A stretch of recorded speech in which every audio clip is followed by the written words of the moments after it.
Teniški navdušenci in navdušenke, prav lepo pozdravljeni. Torek je in znova torej Facebook Live pogovor. Tokrat se selimo v Združene države Amerike, kjer je že kar nekaj let naša nekdanja teniška igralka, nekdaj 29. na lestvici VTA, Tina Pisnik. Tina, lep pozdrav. Lep pozdrav, Slovenija. Že 6 let mislim, da živiš v ZDA, zdaj zadnja leta v Chicagu, vendar pa zdaj pa mislim, da nisi v Chicagu. Ne, zdaj trenutno sem v Miamiju na Floridi na dopustu, ujel je prvi dan, tako da sem še malo utrujena od Chicaga pa od poti, drugače pa že sončna Florida že deluje. Ja, vidim, da imaš družbo, glede na to, da je eden izmed psov zdaj le tam za tabo hodi, da je šel malce pogledat na balkon. Ja, ena je bolj aktivna pa raziskuje, druga pa tu čuva mene, da ne bo kar narobe. Morda takole za začetek, kakšno je trenutno stanje sploh v Združenih državah Amerike, tu mislim glede covida-19? Zelo različno, v bistvu, glede na državo, glede na opredelitev politično. Kar se tiče Chicaga, mi smo ena izmed najbolj zaprtih držav. Florida pravijo, da ena izmed bolj odprtih, tudi kar se tiče restavracij in barov, da je vse odprto, kar še ne vem, nismo še nikjer bili, no, tako da Chicago pa je relativno zaprt, no, tudi kar se tiče tenisa v dvorani, moramo imeti maske, tudi ko igramo, ne samo ob vhodu v dvorano, tako da zna biti kar naporno, no, ko se intenzivnost treninga dvigne. No, ravno si omenila sama torej svojo službo, torej v Chicagu si teniška trenerka, lahko malce več poveš, kaj delaš tam, kako je? Ja, jaz sem v bistvu pred 6 leti prišla v Chicago, delala sem kot trener v klubu, kjer sem malo spoznavala kulturo, teniško kulturo ljudi. Je zelo drugače, ko prideš sem na obisk oziroma igrati turnir ali pa prideš sem živeti in delati. Tako da zdaj po 5 letih, torej lani aprila, maja, pa sem odprla svojo firmo, v bistvu vodim svoj program in zdaj v bistvu se mi zdi, da prav začenjam živeti, uživati in ustvarjati, v bistvu delati v način, ker jaz mislim, da je prav za tenis, no.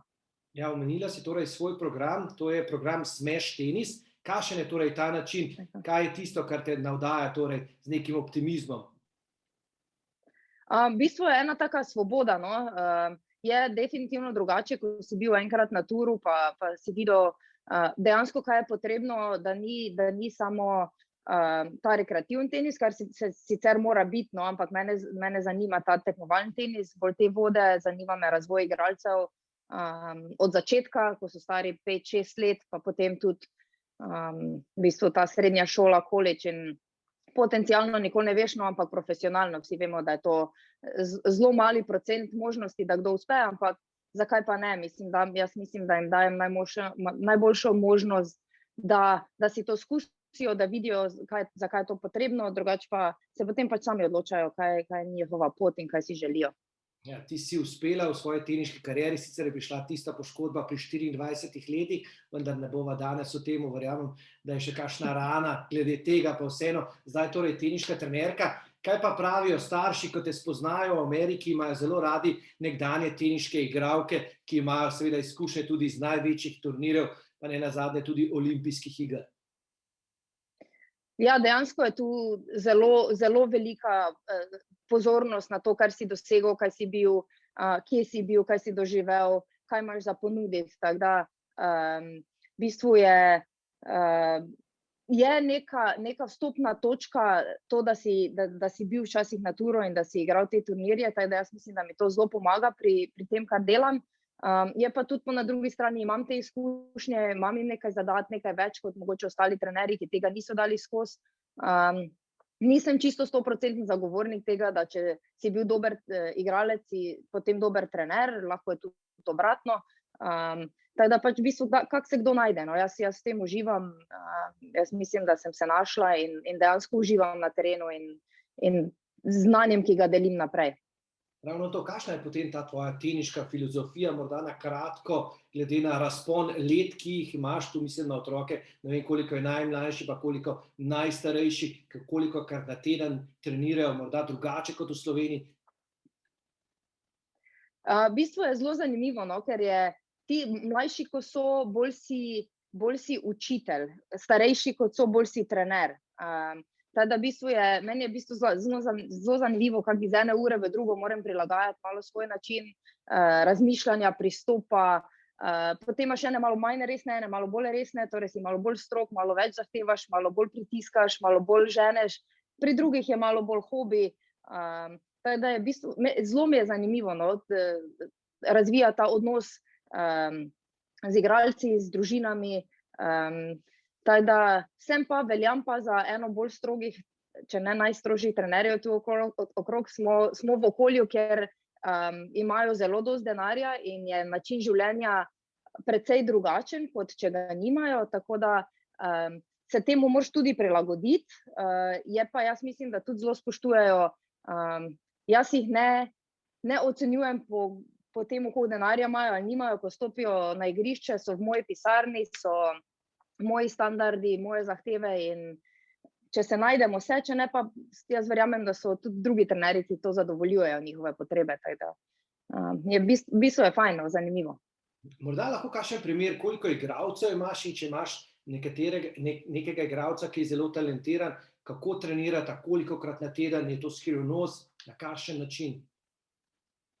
V bistvu v tenisu ni neke skrivnosti, je trdo delo, garanje, potrpežljivost, koliko si upaš, koliko si pripravljen žrtvovati, ker biti vrhunski tenisač oziroma ne tenisač, tudi športnik, to so odrekanja, to ni nekega normalnega življenja, to ni lagodnosti, ne trenira se na dneve, kot je fajn, ko se počutiš v redu, ampak v bistvu napreduješ takrat, ko ti najbolj ni fajn, pa ko ti najbolj ne gre, takrat se najbolj napreduje. Tako da v bistvu s temi, jaz imam 3-4 igralce, ki so dejansko imajo višje ambicije, si želijo nekaj več. Z njimi delamo 3-4 na teden individualno, delajo 5-6 skupin na teden plus kondicijski treningi.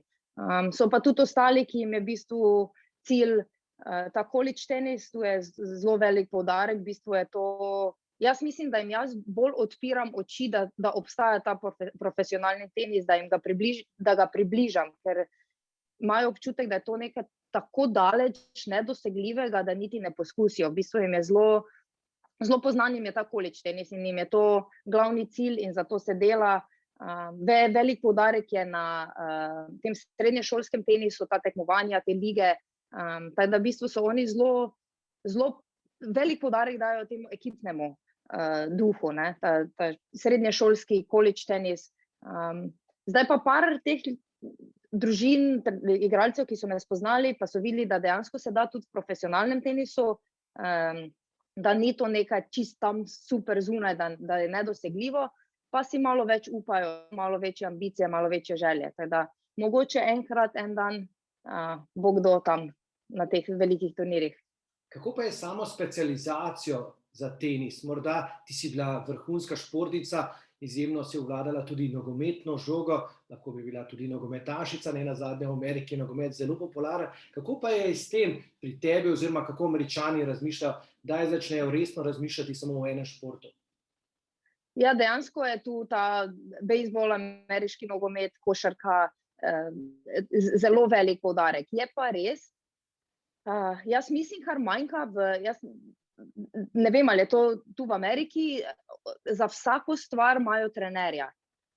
Nič ne naredijo sami. Jaz mislim, da zelo manjka ta igra z vrstniki, sovrstniki zunaj na dvoriščih, metanje žog, brcanje, sami po sebi, ne da je vse strukturirano v treningu, da imaš skozi nekoga, ki te drži za roko in te vodi. In manjka te samoiniciative, da bi sami nekaj dali v to. Vse je v bistvu učeno. Tako da jaz mislim, da to zelo manjka. Imajo pa v tem okrožju, kjer pač jaz sem, imajo, tako sem rekla, zelo dosti denarja, privoščijo si lahko trenerja za absolutno vse, kar si želijo in tako da v bistvu napredujejo, delajo na tem, ni pa nič, tako zelo malo je tega naravnega, otroškega, neučenega. Vse je preveč, po mojem mnenju, preveč učeno. Tako da nekdo, ki bo imel mogoče malo manj možnosti do tega, da si najame trenerja za čisto vsako stvar, pa naredi stvari samo od sebe, ko noben ne gleda, jaz mislim, da ta ima potem ta pravi potencial, da lahko doseže nekaj. Mi, ki smo nekoliko starejši, se vsi spomnimo tvojega izjemnega back and slice, jih učiš to ali ne? Ja, jaz mislim, vsi si želijo tega, zdaj pa če je pravi čas, da to začneš.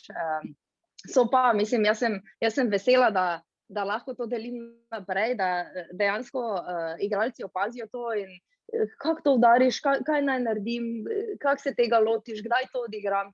Teda, jaz z veseljem to predajam naprej. Vem, da so primerjave med Ameriko in Slovenijo, recimo temu neprimerne, glede na velikost pa vseeno. Kaj je tisto, kar ti je bilo morda, oziroma ti je v Združenih državah Amerike glede dojemanja športa najbolj všeč? Njihova pozitivnost, njihovo, koliko cenijo in igralce in trenerje in recimo ti igralci na kolidžu so cenjeni, kot da so svetovne zvezde.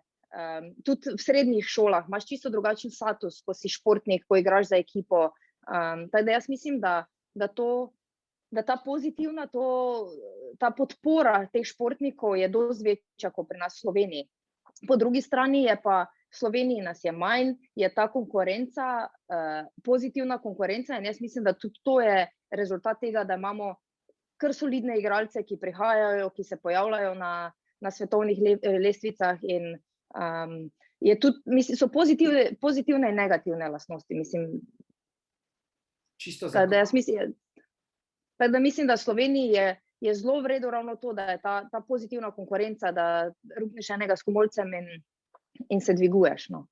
Čisto za konec, nekako skok v preteklost, vem, da sem rekel, da ne bova obujala spomine, pa vseeno, se še spomniš tistega Orange Bowla, si ena redkih Slovenk, oziroma ena redkih, ki so osvojile Orange Bowl. Se spomniš, takrat se je nekako začela tvoja teniška kariera? Seveda se spomnim. Mislim, meni je bilo to potovanje na Florido vsakega decembra vrhunec. Že ko sem bila mlajša, ne samo tisto leto, ko sem zmagala Orange Bowl. Je to bilo nekaj, za kar si celo leto delal, garal, se veselil, starši so šparali celo leto, jaz sem trenirala celo leto, zato da smo lahko šli. In v bistvu, ja, nisem mogla zaključiti tega svojega sanjanja o tej Ameriki boljše kot zmago na Orange Bowlu.